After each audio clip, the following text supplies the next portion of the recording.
नमो भगवते वासुदेवाय। ओम नमो भगवते वासुदेवाय। ओम नमो भगवते वासुदेवाय। ओम नमो भगवते वासुदेवाय। 29वें अध्याय का अंतिम श्लोक पहले आवृत्ति कर लें। तासाम तत्सौभगमदं वीक्ष्यमानं च केशवः प्रसमाय प्रसादाय तत्रैवान्तरधीयत। ये श्लोक 31वें का पहला श्लोक। अंतर्हिते भगवती सहसैव व्रजांगना अतप्यस्तमचक्षाणा करीणीव जुत्थपम। आवृत्ति कीजिए।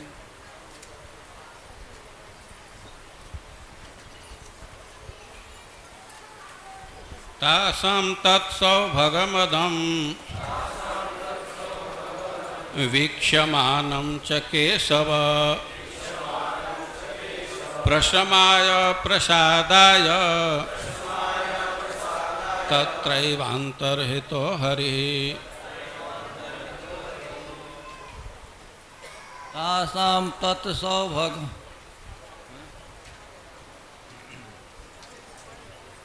अंतर्हिते भगवती सहसैव व्रजांगना अतप्यस्तमचक्षाणा करीण्या इव जुत्थपम्।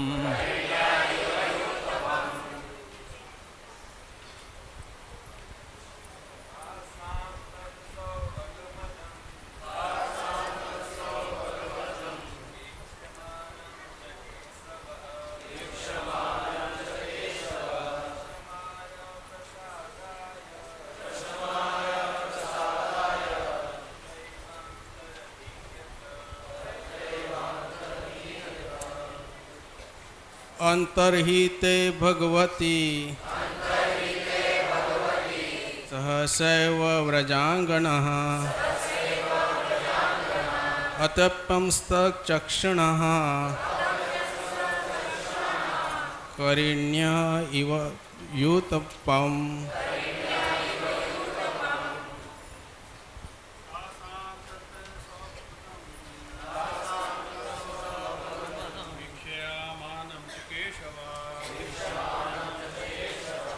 प्रशमाय प्रसादाय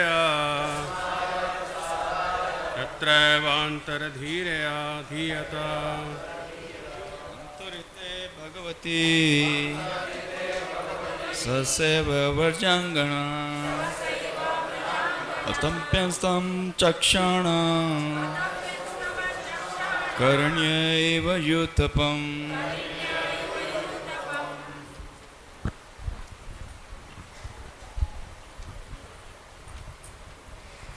पढ़िए। तासां तत्सौभगमदं वीक्ष्यमानं च केशव। यही बोला है ना। अंतर्हिते भगवती सहसा एव व्रजांगना अतप्यन्तमचक्षाणां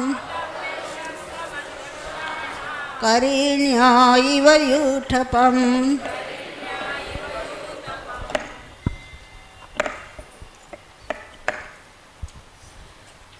तासां तत्सौभगमदं वीक्ष्यमानं च केशव प्रशमाय प्रसादाय तत्रैवान्तरधीयत।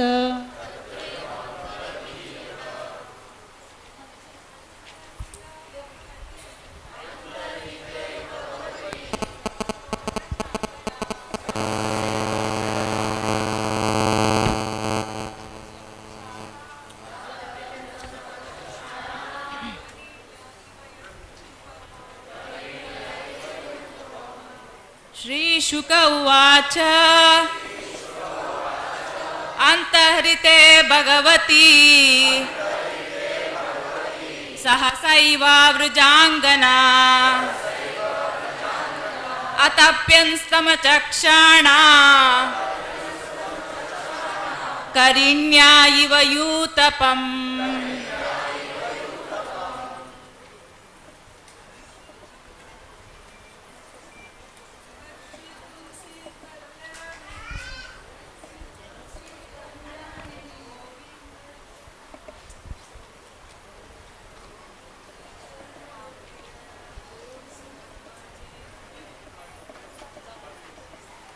तासाम उनका, श्री गोपियों का,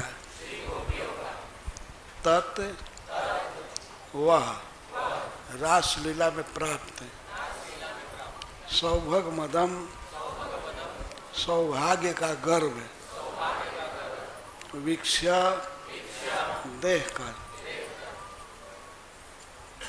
केशव ब्रह्मा और शिव जी के भी शासक भगवान श्री कृष्ण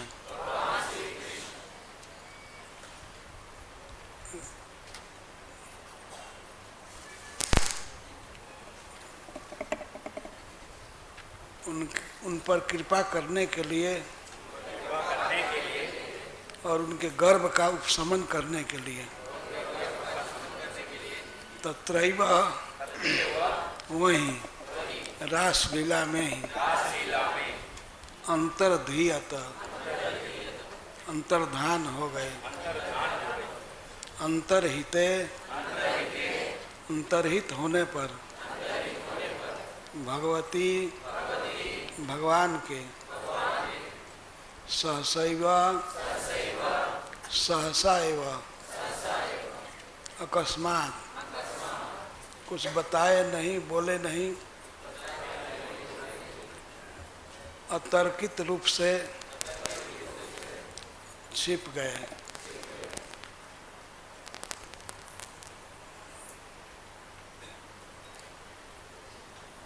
ब्रजांगना है, ब्रज में रहने वाली श्री गोपियां जो स्वाभाविक कृष्ण प्रेम से युक्त हैं, वे अतप्यांश संताप करने लगी, दुख में पड़ गई। तम श्री कृष्ण को अचक्षाणा न देखकर, पहले उन्होंने चारों तरफ देखा, कहीं भी भगवान दिखाई नहीं दिए, इसलिए बहुत दुख में पड़ गई। कर्ण इव हथिनियों की तरह युद्धपम गजराज के अदृश्य हो जाने पर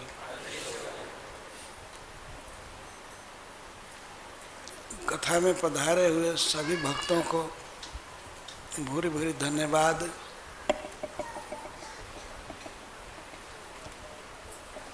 कुछ भक्तों को याद होगी ये रासलीला का प्रसंग प्रणय गीत वृंदावन में कहा गया था। तो ये 30वां अध्याय प्रारंभ हो रहा है। भगवान रास करते करते अकस्मात अंतर्हित हो गए, तो उनको चारों तरफ देखने लगी। कुंज में, वृक्षों के पास, वन में, इधर उधर कहीं कृष्ण दिखाई नहीं दिए। तो ब्रजांगना बहुत दुखी हो गई, अतप्यांश उनको न देखकर। सुखदेव गोस्वामी उदाहरण देते हैं, करीण इव युद्धपम, जैसे हथिनियाँ अपने प्रिय गजराज को न देख करके व्याकुल हो जाती हैं, उसी तरह से श्री ब्रजांगनाएं अतिशय संताप में पड़ गईं।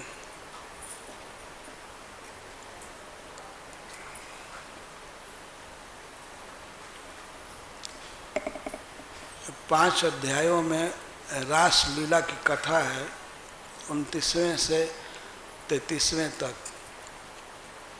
30वां अध्याय बड़ा महत्वपूर्ण है।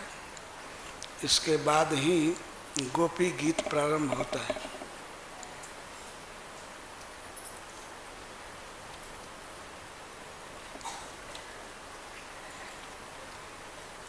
रास लीला में भगवान कृष्ण ने बहुत सौभाग्य दिया गोपियों को। उस रास में राधा रानी भी थी और प्रतिपक्ष की गोपियां भी थी। इसके साथ राधा रानी की सभी सखियां थीं, ललिता जी, विशाखा जी।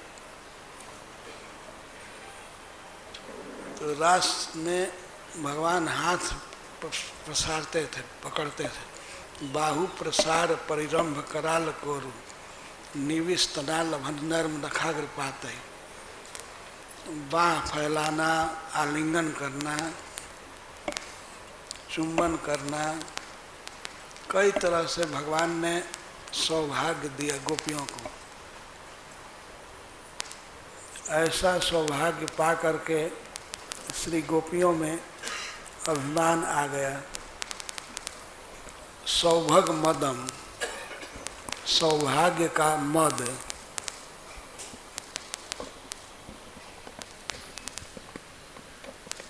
वे अपने को बहुत बड़ा मानने लगी कि हम तो लक्ष्मी जी से भी अधिक सौभाग्यवती हैं।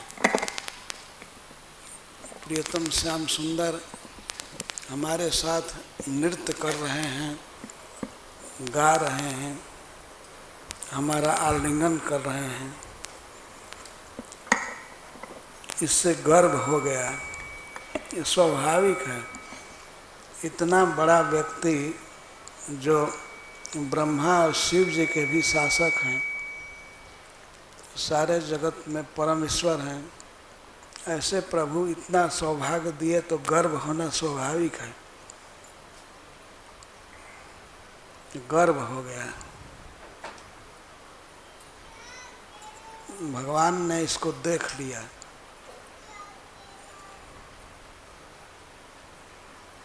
कि गोपियों को अपने सौभाग्य का गर्व हो गया, तो उनके गर्व को समाप्त करने के लिए, प्रशमाय, समन करने के लिए, और प्रसादाय, और प्रसन्न करने के लिए वहीं नृत्य करते करते ही अंतर्हित हो गए। अकस्मात भगवान को न देख करके श्री गोपियाँ अत्यंत व्याकुल हो गईं। रोने बिलखने लगी कि प्रियतम कहाँ गए। रात के समय में रास हो रहा था और उनके बीच में ही भगवान अंतर्हित हो गए। किधर गए कुछ पता नहीं चला किसी भी गोपी को। यद्यपि हजारों गोपियाँ थीं, लेकिन किसी ने नहीं देखा कि वे कहाँ गए, किस कुंज में छिपे हैं। तो ये बहुत व्याकुल हो गई।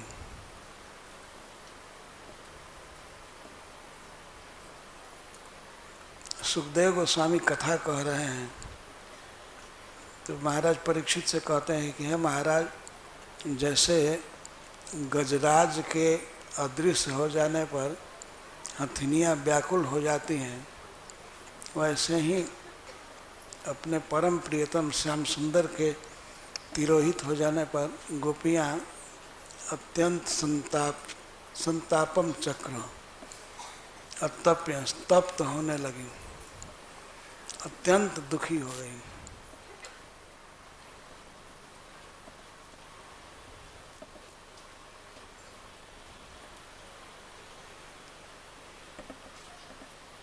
सुखदेव गोस्वामी एक कथा सुना रहे थे तो उनको भी बहुत दुख हुआ भगवान के अंतर्हित हो जाने पर।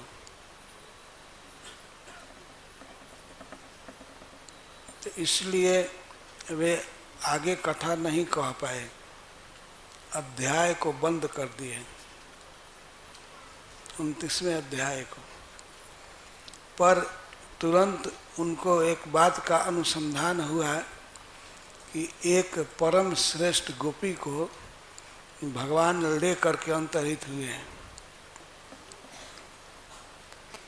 इसलिए उसके सौभाग्य का अनुसंधान करके सुखदेव गोस्वामी प्रसन्न होकर के फिर कथा कहने लगे। 30वां अध्याय।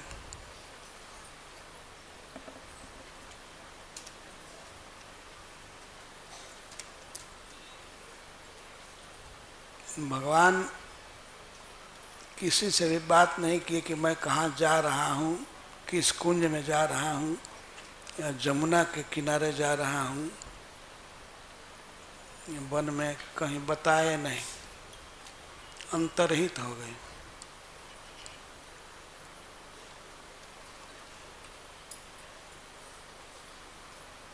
श्री गोपियाँ श्याम सुंदर के बिना एक क्षण भी नहीं रह सकती थी। उन्हें न देख करके वे सब परम व्याकुल हो गई।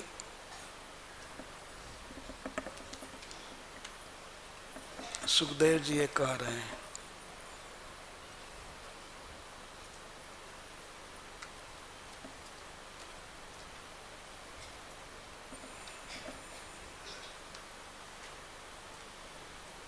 श्री कृष्ण के बिना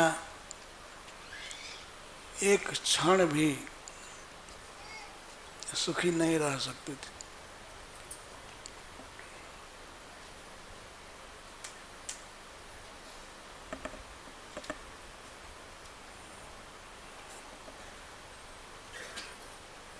भगवान के प्रेमियों में श्री ब्रजांगना सब सर्वश्रेष्ठ हैं। श्री कृष्ण उनके प्राण हैं। जैसे हम लोग बिना सांस लिए सुखी नहीं रह सकते, तो ब्रजांगनाओं के लिए श्री कृष्ण ही प्राण हैं। उनके बिना तड़पने लगे।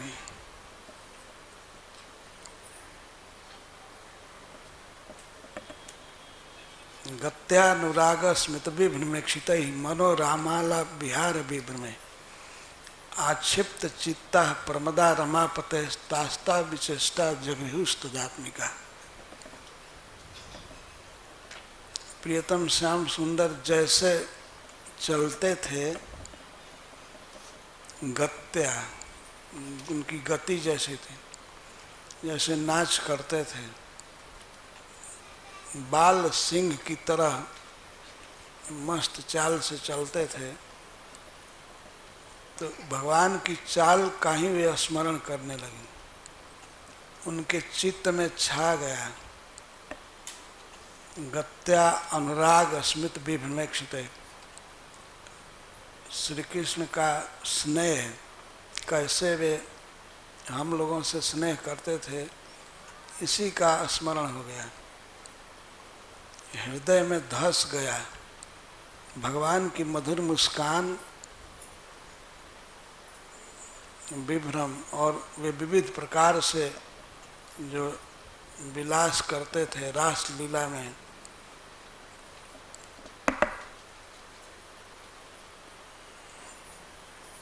हृदय में धस गया। आक्षिप्त चित्ता, उनका चित्त आकृष्ट हो गया पूर्णतः।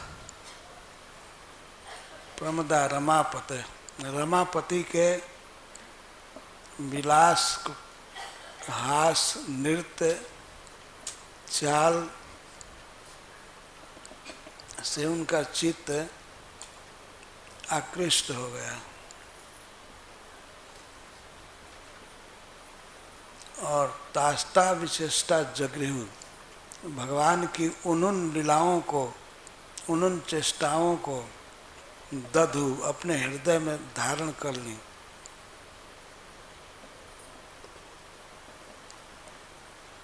तदात्मिका, वे कृष्णमय हो गई। जैसे वे नृत्य किए थे, जैसे हंसते थे, जैसे चलते थे, जैसे बोलते थे, यही सब बातें उनके मन में छा गईं।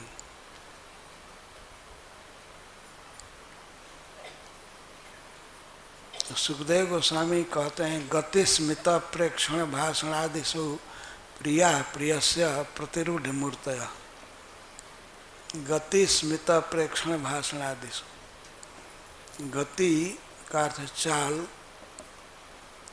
श्री कृष्ण की चाल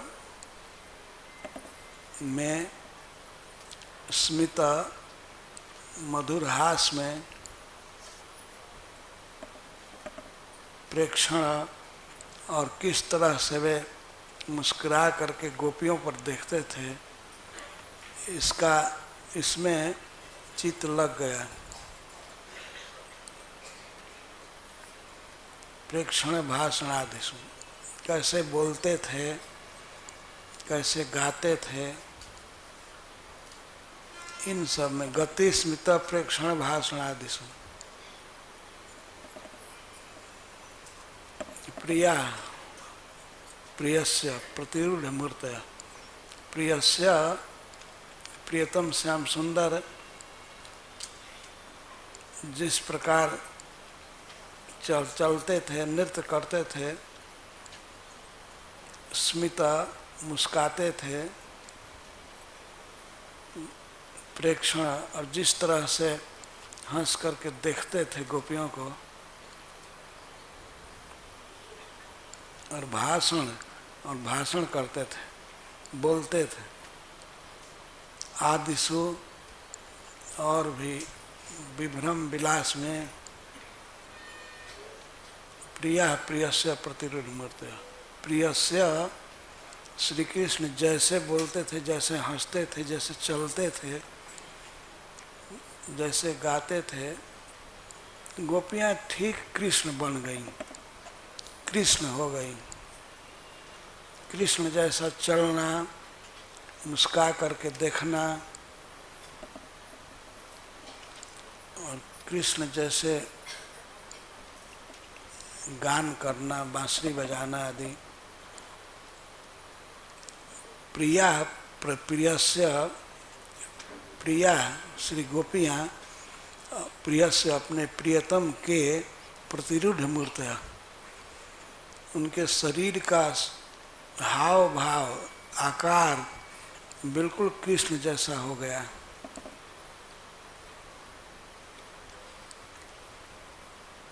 वे कोई गोपी नहीं रह गई, कृष्ण बन गई। इतना श्याम सुंदर की लीलाओं का स्मरण हुआ, उनके चित्त पर छा गया कि वे कृष्ण ही बन गई। कृष्ण जैसा हंसना, चलना, गलबाही देकर चलना, गान करना, मुस्कुरा करके देखना, यहाँ तक कि वे परस्पर में निवेदन करने लगी, गोपियों को बताने लगी। एक गोपी बता रहे दूसरे को, प्राय सभी गोपियाँ ये कह रहे थे, असौ अहम, हे सखी श्री कृष्ण मैं हूँ, असौ श्री कृष्ण अहम, श्री कृष्ण मैं हूँ, जिसके विरह में तुम रो रही हो वह मैं ही हूँ। इस तरह से परस्परम निवेदित वत्या कहने लगे। सभी कह रहे थे कि मैं कृष्ण हूँ।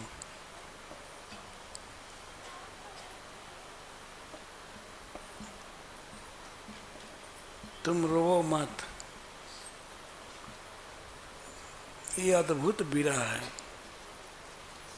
कृष्ण के विरह में परम व्याकुल हैं और कृष्ण के लीलाओं का इतना असर हो गया हृदय पर कि वे कृष्ण बन गई और कहते हैं देखो मैं कृष्ण हूँ,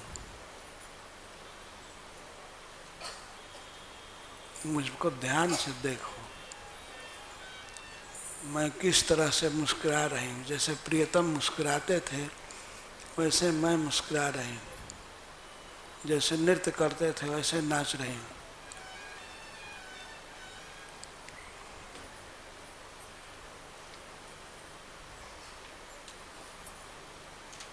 यद्यपि वे अबला थी, शरीर कमजोर हो गया था, रासलीला में थक गई थी और श्री कृष्ण के विरह में दुबली हो गई थी। प्रियस्या प्रियतम श्याम सुंदर के गति स्मिता प्रेक्षण भाषण आदिषु प्रिया प्रतिरूढ़ मूर्तया। प्रतिरूढ़ मूर्तया का अर्थ है ठीक श्याम सुंदर के समान बन गई। उनका संघातात्मक देह, मन, इंद्रियां सभी श्री कृष्णमय हो गई।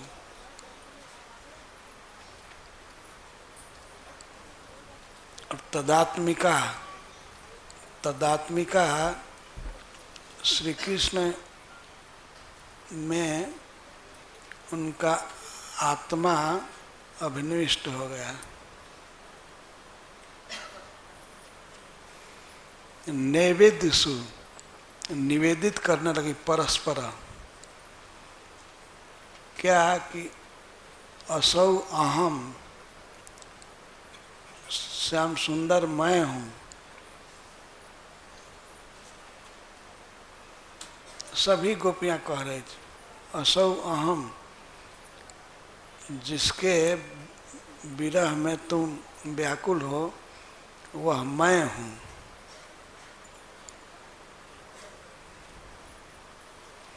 मेरी सुंदर चाल देखो, मेरी मुस्कान देखो, मैं ठीक बोल रही हूँ कृष्ण की तरह। मैं ही कृष्ण हूँ सखी। सभी परस्पर ये निवेदन कर रहे थे।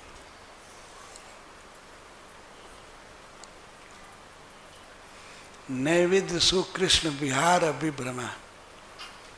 कृष्ण विहार, कृष्ण जैसे विहार करते थे, लीला करते थे, वैसे ही लीलाएं वे लोग करने लगी।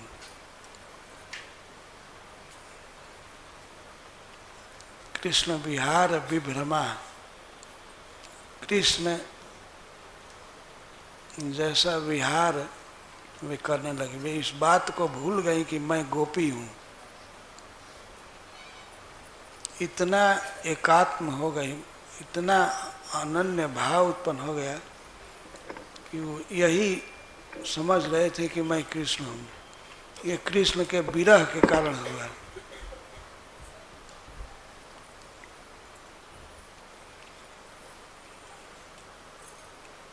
जयदेव जी ने गीत गोविंद में कहा है,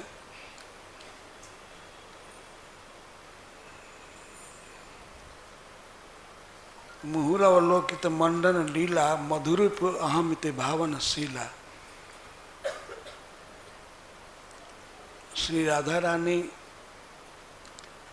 ये भावना करती हैं कि मैं मधुरिप हूँ, मधुरिपुर अहमित भावनशीला।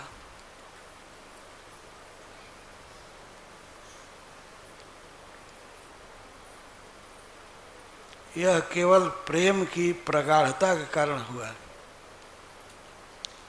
वास्तव में वे ये भावना नहीं करते थे कि मैं कृष्ण हो गई, पर इतना स्मरण हुआ, इतना विरह का आवेश कि कृष्ण जैसा वे बोलने लगी, कृष्ण जैसा नाचते थे, कृष्ण जैसा मुस्कुराते थे,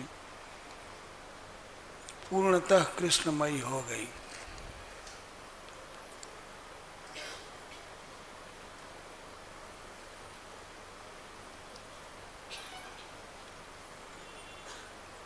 फिर सुखदेव गोस्वामी कहते हैं, गायन्त उच्चैरमुमेव संहता विचिकीर्णमत्त कवद बनाद बनम पप्रच्छुराकाशोदंतरम बहिर्भूतेषु संतम पुरुषम वनस्पतिन। केवल उच्च स्वर से गा ही नहीं रही थी और भगवान की लीलाओं का अनुकरण ही नहीं कर रही थी, बल्कि उन्मत्त की तरह खोज भी रही थी। स्वयं कृष्ण बनी है और कृष्ण की खोज कर रही हैं। विचिक्यो अन्वेषण कर रही हैं। वनाद वनम, एक वन से दूसरे वन में, एक वृक्ष के पास से दूसरे वृक्ष के पास, एक कुंज से दूसरे कुंज में। किनको खोज रही हैं? जो पुरुष, परम पुरुष श्री भगवान आकाश की तरह सबके बाहर और भीतर भी हैं, उनको खोज रहे थे। श्री कृष्ण परमात्मा है। जैसे आकाश सबके भीतर भी रहता है, बाहर भी, सर्वत्र है, ऐसे ही श्री भगवान सबके भीतर हैं, गोपियों के अंदर हैं। कुंज संतम पुरुषम वनस्पति, वनस्पतियों से पूछने लगी, बड़े बड़े वृक्षों से पूछ रही हैं। सबसे पहले जो भी रास्ते में मिलता है उससे पूछ रही हैं। सबसे पहले उन्होंने वनस्पतियों से पूछा, वृक्षों से, ऊंचे वृक्षों से।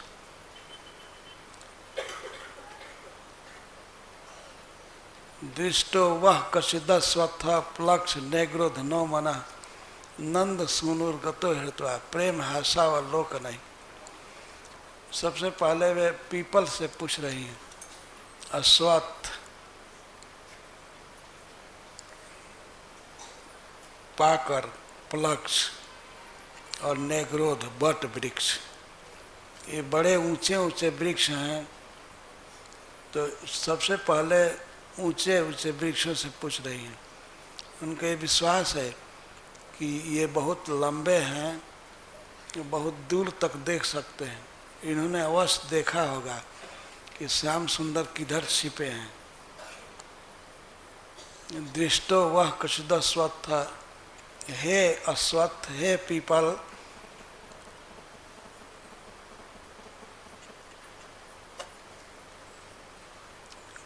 आपने क्या श्याम सुंदर को देखा है?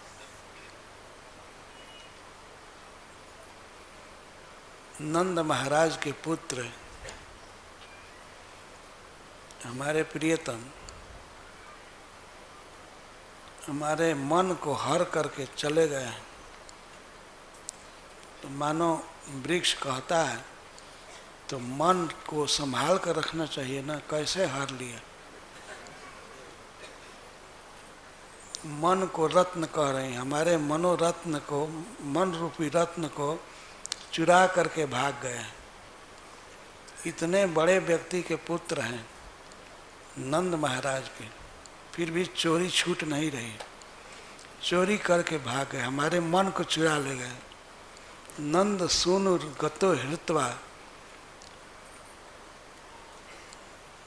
गोपियाँ कहते हैं कि गए, मन हर करके चले गए, हमारा मन चुरा ले गए। कैसे चुरा लिए?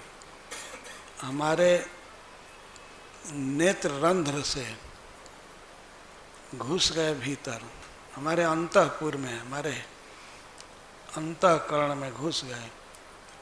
कैसे घुस गए? प्रेम हासा व लोक नहीं, वे इतना सुंदर हंसते हैं, प्रेम से और हंसी से और अपनी तिरछी चितवन से देख करके हमारे अंदर घुस गए। ऐसे चोर हैं कि हमारे देखते देखते हमारे हृदय में धस गए और हमारे मनोरत्न को चुरा ले गए।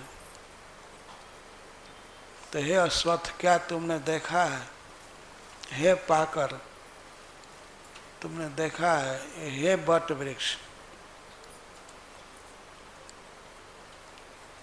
पूछ रहे हैं क्या तुमने देखा है? इधर जब भाग रहे होंगे तो तुमने अवश्य देखा होगा कि कहाँ छिप रहे हैं।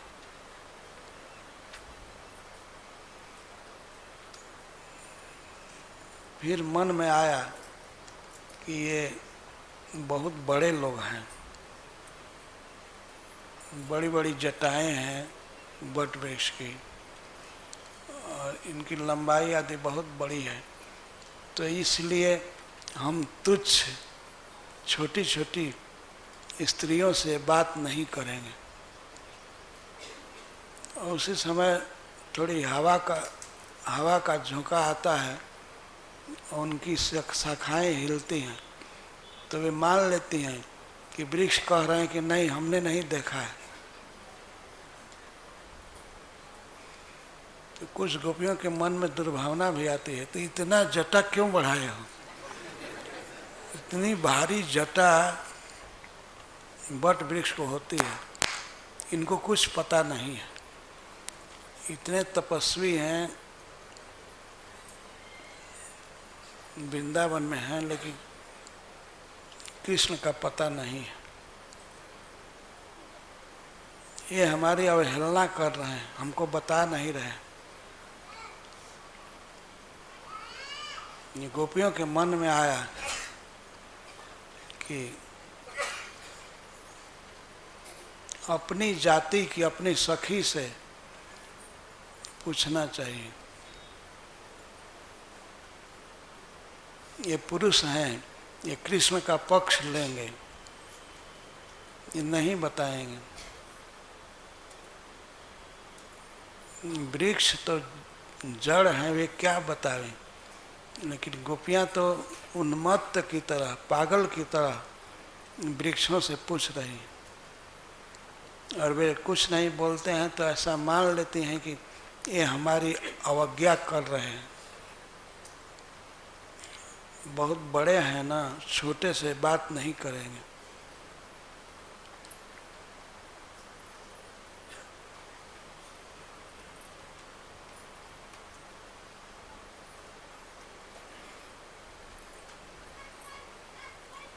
तब वे अति छोटे वृक्ष श्री तुलसी जी से पूछती हैं।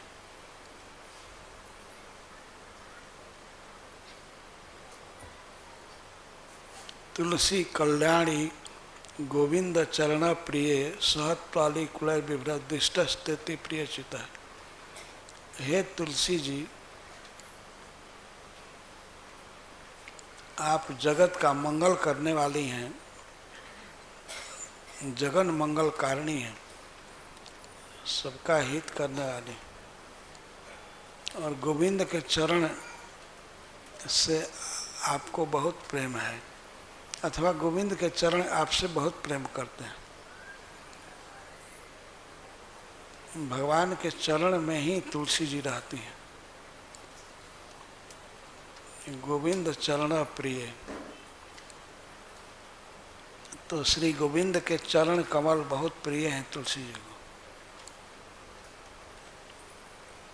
पूछ रहे हैं तुलसी जी से कि कृष्ण के चरण कमल आपके लिए बहुत प्रिय हैं, अथवा आप कृष्ण के चरणों के द्वारा प्रियतमा मान ली गई है।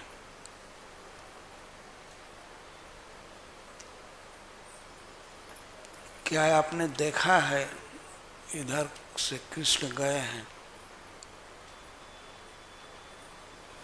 तुलसी कल्याणी, कल्याणी कह कर के पूछ रहे हैं कि आप जगत का मंगल करने वाली हैं।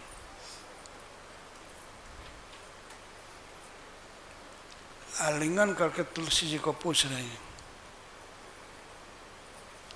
आप श्री कृष्ण के चरण से बहुत प्रेम करती हैं और वे आपसे प्रेम करते हैं। हे सखी, इतना प्रेम करते हैं कि भौरे मड़राते रहते हैं तुलसी की सुगंध पर, और फिर भी वे आपकी माला धारण करते हैं।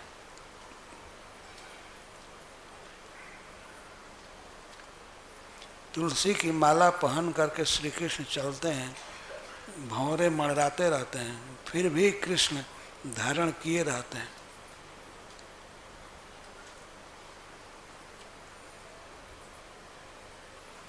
तुलसी जी को बार बार प्रणाम कर रही हैं, पूछ रही हैं,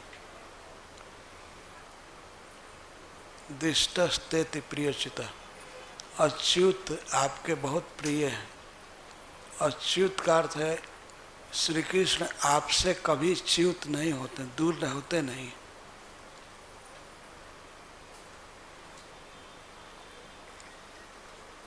हे सखी, बता दो,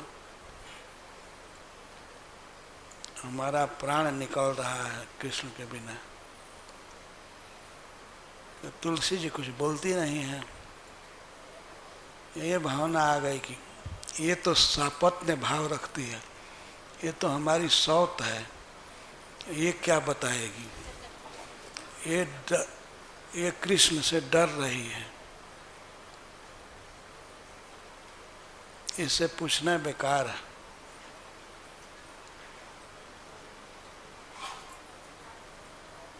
कुछ देर प्रतीक्षा करते हैं कि अब बताएगी, लेकिन तुलसी जी कुछ बोलती नहीं। तो वो अपने मन में मान लेते हैं कि यह हमसे द्वेष कर रही है।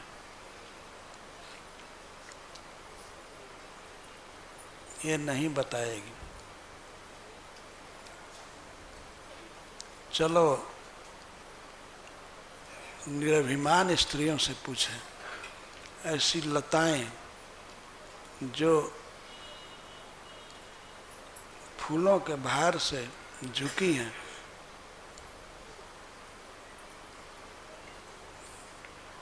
तो उन लताओं के पास पहुंच करके पूछती हैं, मालत दर्शि वह कच्चिन मल्लिके जाति जुथि के प्रीतिम योजनैन जाता करस्पर्शेन माधव।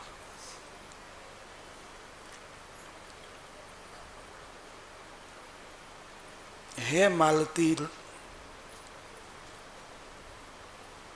क्या तुमने देखा है श्री कृष्ण को? हे मल्लिके, हे जाति, हे जुथी के,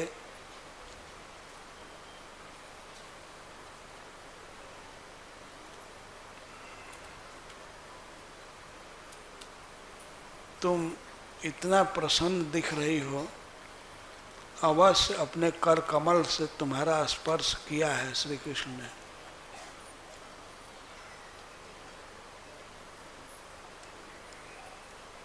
इधर से गए हैं तो अपने हाथों से तुमसे फूल चयन करने के लिए स्पर्श किए हैं, तुम्हें आनंदित किए हैं, इसी से तुम आनंद से खिल रही हो।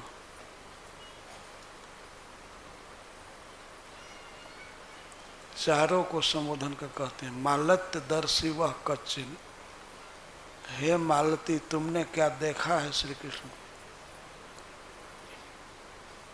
मल्लिके जाति जुथ के प्रीतिम योजनैन जाता करस्पर्शेन माधव। करस्पर्शेन, अपने कर कमल से तुम्हारा स्पर्श किए होंगे, निश्चित है। तुम इतना प्रसन्न हो तो कहाँ गए? इधर से कहाँ गए? अभी रास में नाच रहे थे, वो कहीं छिप गए, चले गए।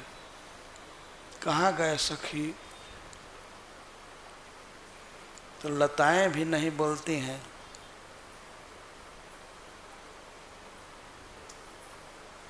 तब गोपियों के मन में भावना आती है, ये तुलसी के समान गर्भवती है। तुलसी अपने सौभाग्य के गर्भ में रहती है। ये लताएं तुलसी जी से डर रही हैं, तुलसी से डर रही हैं और श्री कृष्ण से भी डर रही हैं। खबरदार बताना मत। लगता है कह कर गए हैं कि गोपियां कुछ भी पूछ करके हार जाएं, बताना मत।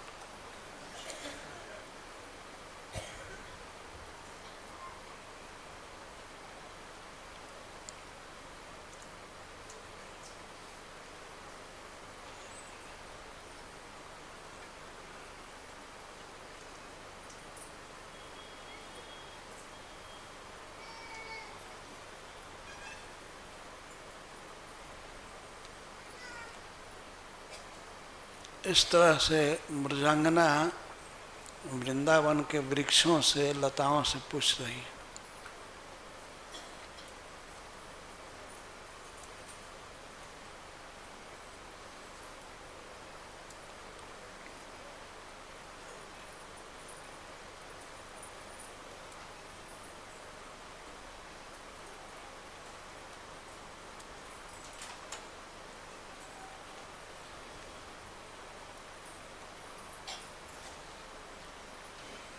फिर गोपियों के मन में आया कि ये बेचारी स्त्रियां हैं,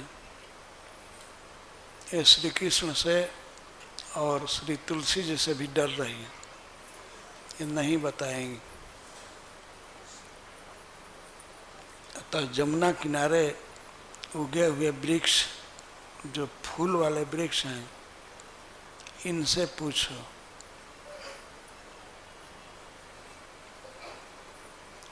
चूत प्रियाल पनसा सनको विदारा जमवर्क बिल बकुलाम्र कदम्ब नीपा इन्ने परार्थ भवका जमुनोपकूला संसंत कृष्ण पदमी रहितात्म नामना। वृक्षों के नाम रखकर पूछ रहे हैं, हे चूत, हे आम,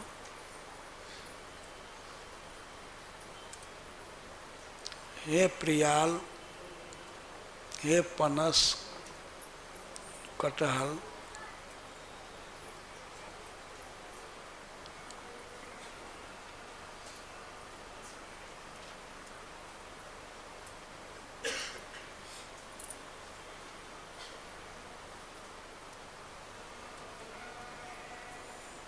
अपना फल दे करके दूसरों का हित करने वाले तुम लोग हो।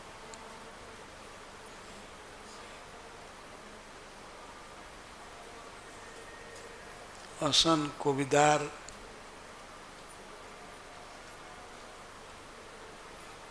जामुन, आकंद,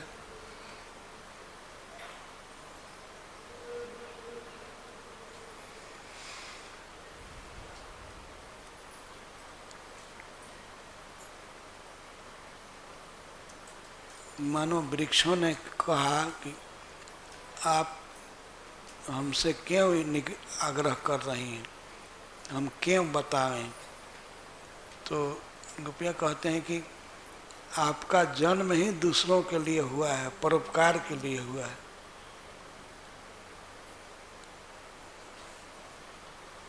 जिनका भाव जन्म दूसरे के लिए हुआ है, वृक्ष ऐसे हैं। और दूसरा दे रहे हैं विशेषण, और उस पर भी जमुनोपकूला, जमुना जी के तीर पर आपका जन्म हुआ है, आप तीर्थवासी हैं।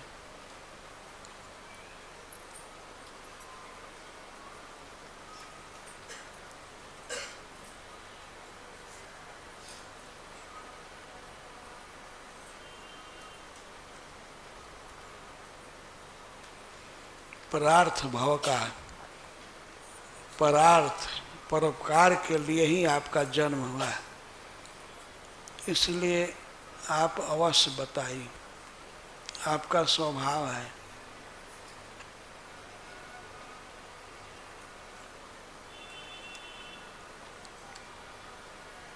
और तीर्थराज श्री वृंदावन में जमुना के किनारे आपका जन्म हुआ है। हम बेहोश होती जा रही, शून्यात्मना, कृष्ण के बिना हम शून्यात्मा हो रही हैं। कृष्ण किस मार्ग से गए हैं, केवल मार्ग बता दीजिए। रास्ता बता दीजिए, हम खोज लेंगे।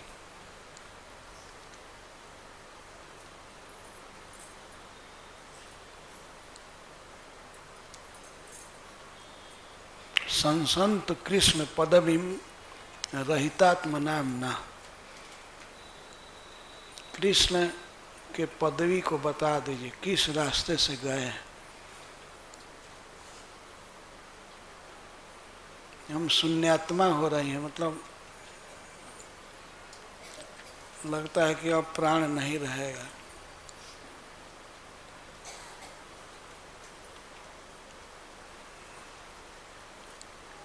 अब रास्ता बता दीजिए।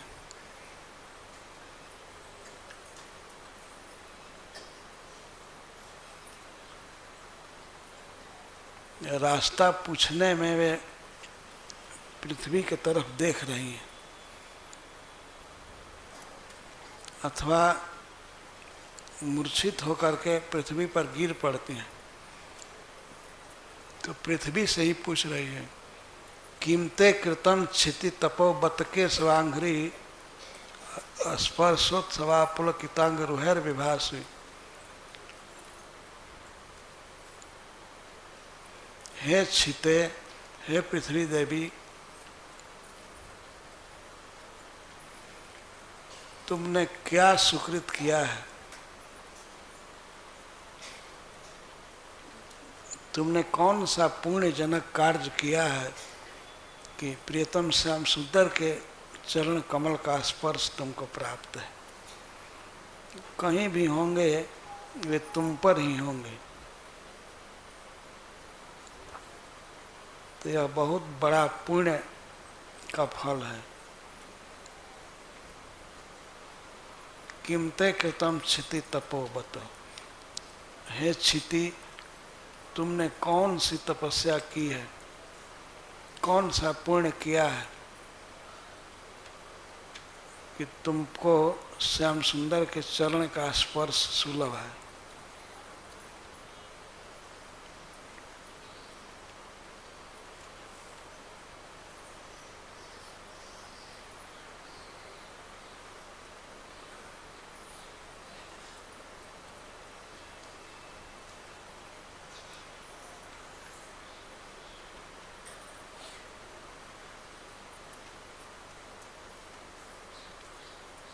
उत्पुलकिता, तुम में उत्पुलक छाया है। घास और लता आदि के रूप में अंकुर उगे हैं, तो इसको गोपीजन कह रहे हैं कि ये पृथ्वी की पुलक है।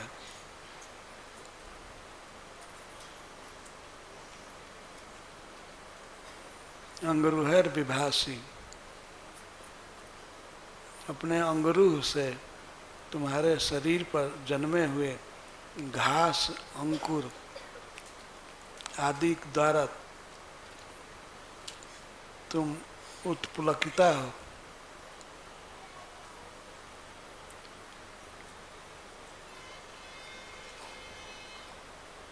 तो यह श्री कृष्ण के चरण स्पर्श के कारण ही है। बहुत वर्ष पहले जब उन्होंने बलि महाराज से पृथ्वी लेने के लिए तुमको नापा था, त्रिविक्रम रूप धारण किया था, क्या उसके कारण पुलक है? अथवा उससे भी पहले 12 रूप धारण करके तुमको अपने आलिंगन में लिया था, अपने दांतों पर लिया था, उसके कारण पुलक हो रहा है।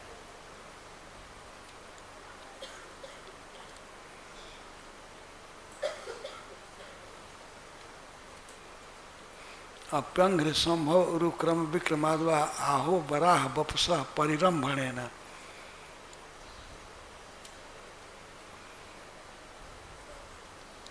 श्री कृष्ण का थोड़ा आलिंगन या स्पर्श बहुत पहले भी हुआ है, उससे भी संभव है पृथ्वी का पुलक आनंद।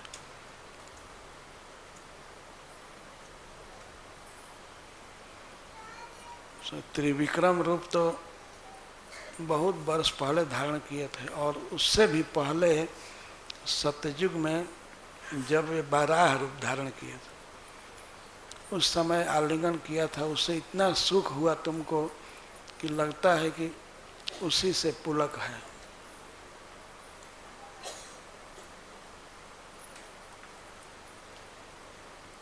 अतः तुम सबसे बड़ी सौभाग्यवती हो सखी पृथ्वी।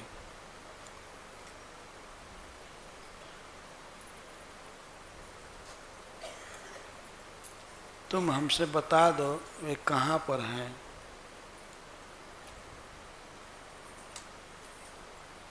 कहीं भी होंगे तो तुम पर ही होंगे ना। उनके चरणों से तुम्हारा स्पर्श होगा, इसी से तुमको इतना आनंद हो रहा है, इतना पुलक है।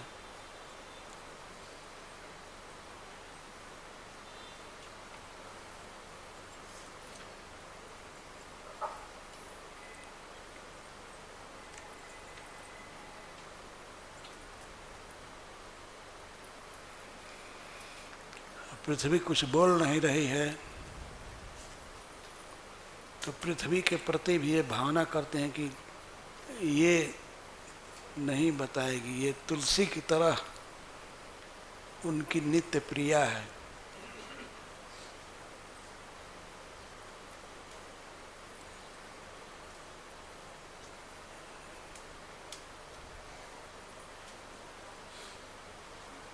यह नहीं बताएगी।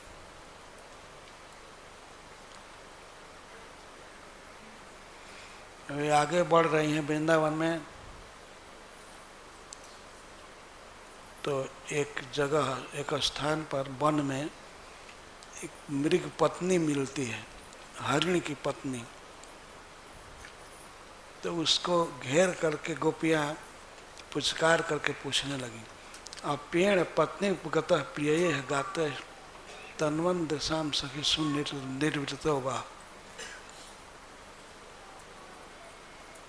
अरे सखी हरिणी पत्नी से पूछ रही, अरे एण पत्नी, एणस्य मृगस्य पत्नी,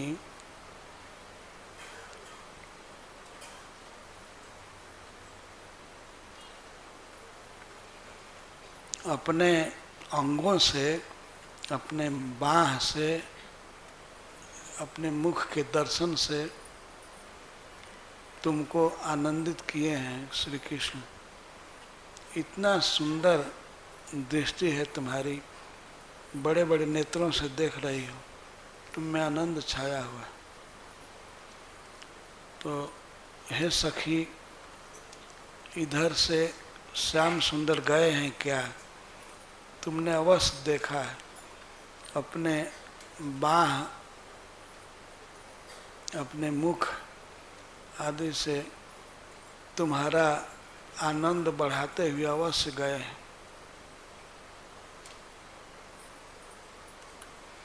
क्योंकि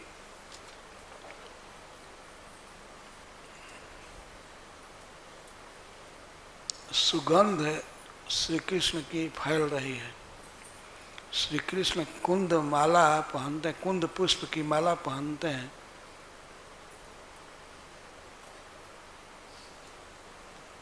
तो कुंद पुष्प की सुगंध फैल रही है, और इसके साथ प्रिया के वक्षस्थल पर लगे केसर की सुगंध भी आ रही है। इस क्षेत्र में सर्वत्र फैली हुई है। इससे सिद्ध है कि वे अपनी प्रिया के वक्षस्थल का आलिंगन किए हैं, और कुंद पुष्प की माला पिसली गई है। और पिसने से उसमें श्री प्रिया जी के वक्षस्थल का केसर लग गया है, तो कुंद पुष्प की सुगंध है और वो अभी केसर की सुगंध है, और वह अभी वृंदावन में उगे हुए केसर जिसको प्रिया जी अपने वक्षस्थल पर धारण करती, दिव्य सुगंध वाती बह रही है, यहाँ आ रही, तो अवश्य यहाँ गए हैं।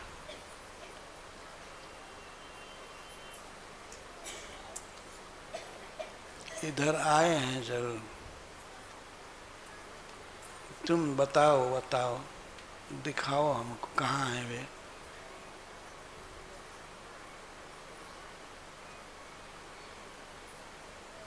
वो बेचारी हरणी कुछ बोलती नहीं है, केवल देख रही है। तो गोपियाँ ऐसा मान रही हैं कि ये सखी ये हमारे ही तरह प्रियतम के विरह में है, स्तंभ विकार है इसको, ये बोल नहीं सकती, दुखी है।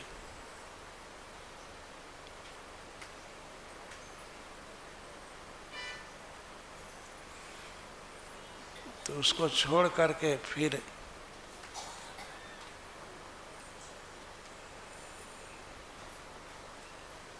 वृक्षों से पूछती है।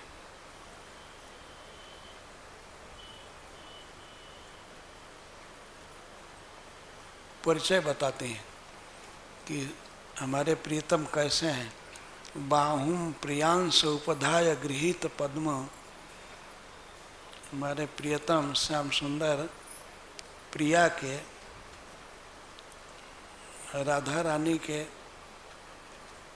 कंधे पर अपनी बाह रखे होंगे, अपनी बाहीं भुजा। बाहुम प्रियांश उपधाय गृहीत पद्म, वे प्रिया के साथ गए होंगे वन में और अपनी बाईं भुजा को प्रिया जी के स्कंध पर रखे होंगे। उपधाय, उपधान बना करके प्रिया के बाएं स्कंध को तकिया की तरह बना करके रखें अपने बाह को।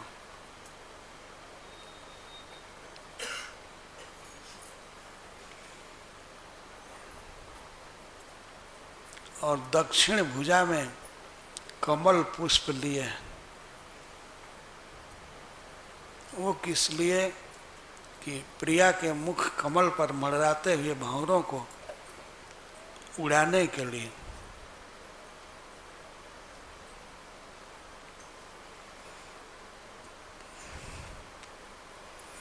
जब श्याम सुंदर चलते हैं वृंदावन में राधा रानी का आलिंगन किए हुए, राधा रानी की सेवा करते रहते हैं, और भंवरे जब मुख पर मड़राते हैं तो उनको उड़ाने के लिए, भगाने के लिए कमल का पुष्प धारण करते हैं, भंवरों को हटाने के लिए। श्री कृष्ण को मानो ये चीड़ होती है कि ये भंवरे प्रिया जी के मुख कमल का पान न करें, मैं ही इसका अधिकारी हूँ। तो ये परिचय है। हे वृक्ष तरवा,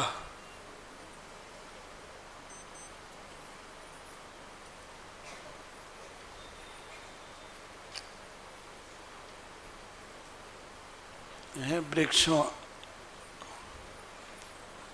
आपने देखा होगा श्याम सुंदर गए हैं इस वर्ष।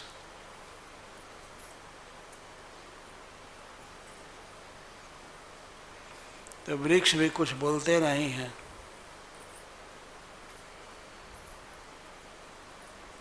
तद वे भावना करते हैं ये अंततः तो पुरुष जाति के हैं, ये हमारा पक्ष नहीं लेंगे, ये तो श्री कृष्ण का ही पक्ष लेंगे और नहीं बताएंगे। तो पृच्छ तेमा लता बाहुन अप्यास लिष्टा वनस्पति, नूनम तत्कलजस पृष्ठा विभ्रत पुलकान्या हो। अरे तुम वृक्षों से क्यों पूछ रही हो, इन लताओं से पूछो।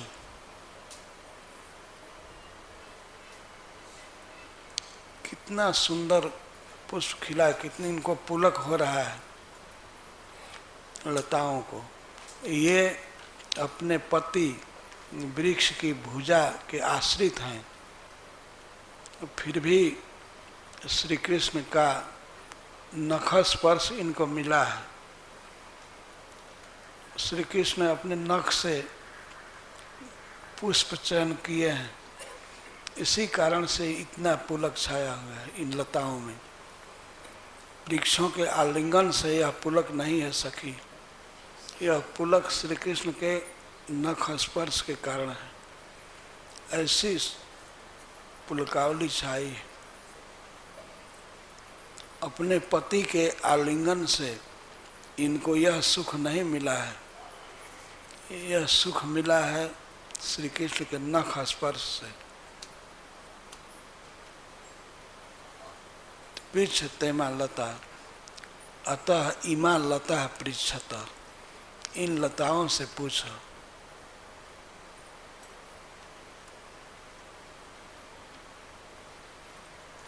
नूनम तत्कलजस पृष्ठा विभ्रत उत्पुलकान्यम, ये लताएं उत्पुलक धारण कर रही हैं, आनंद में है। यह आनंद श्याम सुंदर के नख स्पर्श से हुआ है।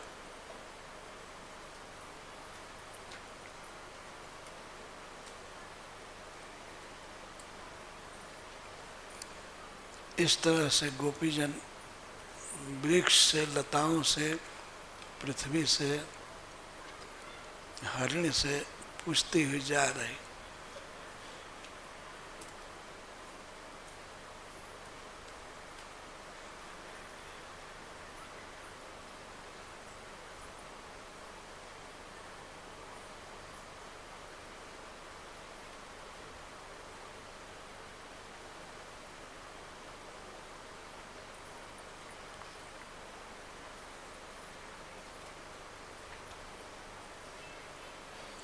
ठीक है, अब यहीं पर हम बंद करते हैं।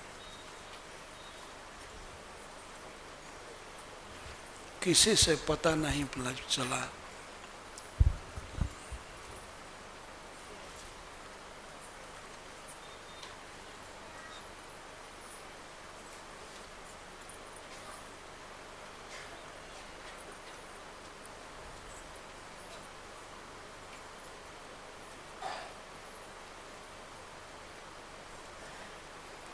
खोजते खोजते कृष्ण तो नहीं मिले, लेकिन कृष्ण का चरण चिन्ह मिल गया।